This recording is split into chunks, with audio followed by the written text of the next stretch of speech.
Self-exiled former Foreign Affairs Minister Walter Mzembi has issued a stark warning to President Emmerson Mnangagwa of an impending palace coup by the same grouping of ZANU-PF politicians, cheering him as he clamps down on real and perceived detractors. Ashperi mushe mure Zimbabwe tuna Walter Mzembi oyachiti mutungamiri wenyika ngwarira vakomana vari kuda kuredzai vachikuti tongai beyond 2028 achiti aiwa kupi inogona kungodzoka sezvakangoitika panguva yapfuura. Sarambira mashoko anomuda chitogwa panapa munhu bo subscribe oleko turn on the bell icon.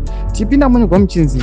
Believed to be holed up in neighboring South Africa, Mzembi said late former President Robert Mugabe in his last days was afflicted by what he termed superstar dictator disease, which made him paranoid and started seeing enemies in everyone.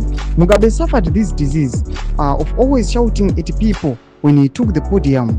The briefings he got incensed him, but it was all part of his act and conspiracy. Satikona panapa Walter Mzembi ari kuchivaona chiti aiwa mutungamiri wenyika anofana kuchenjera zvakamboitika pa the disease yakambobatawo former RG Mugabe kuti pese pavaingoenda papodium vaithreatena vaituka vanhu. Panapa anongoya the same achiti aiwa vanofana kuavoida kuti kunyange vakaenda pamberi pevanhu vaavoidi kuthreatena vanhu nhau dzemaprotest vangwarire the third force kana kuti vakomana vanouya vachivapusha kuti mutungamiri wenyika ngaramba achitonga beyond 2028. Chimotidzai mafungiro enyu moti kudii pamusoro mashoko anouya achipinzwa achitaurwa panapa naWalter Mzembi. Pinai mucomment section medu musakana kusubscribe or like, turn on the bell.